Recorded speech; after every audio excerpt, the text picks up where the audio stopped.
3 సార్లు ఓంకారం, గురు శ్లోకం మరియు మూల మంత్రం చెప్పుకొని మనం ప్రోగ్రామ్ స్టార్ట్ చేసుకుందాము. నేను చెప్తాను, ఆ తర్వాత మీరు చెప్పండి.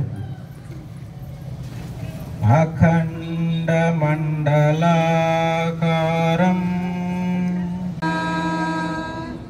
విశ్వరూపేన్ శక్తిరూపేన్ విశ్వస్ఫూర్తి గురవే నమః. ఎంటిగా ఏంటండి ఎందుకు ఉంచారు?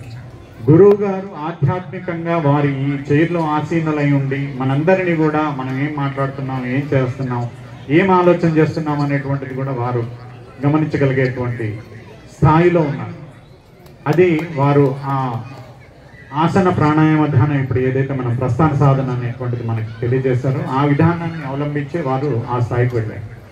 ఇంకా కూడా చెప్పాలి అని అంటే, సార్ మేమేమో ఆలోచిస్తున్నామో వారికి ఎలా తెలుస్తుంది అని అంటే, మనం ఏదైనా హాస్పిటల్కి వెళ్ళి స్కానింగ్ చేయించుకున్నాము అని అంటే బ్రెయిన్కి కానీ. పూర్తి కుటుంబ సభ్యులకి ధన్యవాదాలు. ఈ కార్యక్రమం లాస్ట్ ఇయర్ కూడా జరిగింది. ఇంత గొప్ప అవకాశం గురువుగారే మాకు ఇస్తున్నారనేసి సంతోషంగా అనిపిస్తుంది. ఎందుకంటే శివుడాజ్ఞ లేనిది చీమైనా కుట్టదు అంటారు కదా. ఇంత గొప్ప కార్యక్రమంలో పాల్గొనడం అనేది మాకు అవకాశం ఇవ్వడం చాలా హ్యాపీగా ఉంది. ఈ పార్క్ చేసినప్పుడు, దీన్ని యూజ్ చేస్తున్నప్పుడు కూడా అంత హ్యాపీనెస్ ఉండదు. కానీ లాస్ట్ ఇయర్, ఈ ఇయర్ ఒక 2 ప్రోగ్రామ్స్, ఆర్మీ వాళ్ళు విజయ్ దివాస్ ఒకటి, ఇదొకటి. ఈ ప్రోగ్రామ్ చూస్తుంటే మేము పార్క్ కష్టపడి చేసినందుకు ఒక మంచి ఫలితం ఉంది అనేది అనిపిస్తుంది. ఇంకా ఇలాంటి ప్రోగ్రామ్స్ చాలా జరగాలని, ప్రతి ఇయర్ పూర్తి కుటుంబం వారు ఈ ప్రోగ్రామ్ ఇలానే కంటిన్యూ చేయాలని, వాళ్ళకి మా సహాయ సహకారాలు ఉంటాయని ఆశిస్తున్నాము.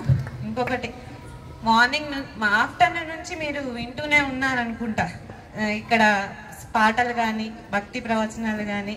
అంటే మనిషి కంప్లీట్గా భగవంతుణ్ణే నమ్మి భారం వెయ్యొద్దు, మనలో కూడా కనపడని ఒక శక్తి ఉంది, దాన్ని మేల్కొల్పాలని గురువుగారి సూచనలు చాలా బాగున్నాయండి.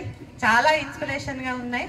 ఇలాంటి కార్యక్రమాలు ప్రతి ఇయర్ కండక్ట్ చేసి మా డివిజన్ వాసులకి, ఈ ఏరియా వాళ్ళందరికీ ఇంత మంచి అవకాశాన్ని కల్పిస్తున్నందుకు మరొకసారి స్ఫూర్తి కుటుంబం వారికి ధన్యవాదాలు.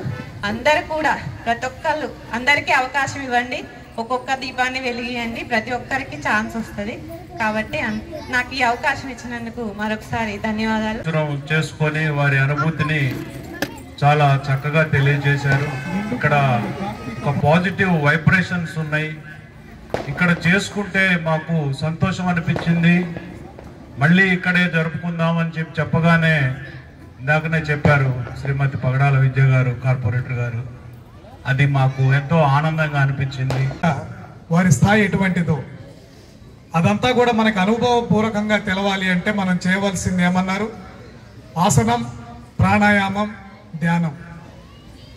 మనం గమనించినట్లయితే మనం ఆరాధిస్తున్నటువంటి దైవజనులు కానివ్వండి, మనం చెప్పుకునేటువంటి మహాపురుష పొంగవులు కానివ్వండి, వారందరూ కూడా ధ్యానం చేసి ధ్యాన శక్తితోటే వారి శక్తిని సంపాదించి ఉన్నారని మనకు అర్థమవుతుంది.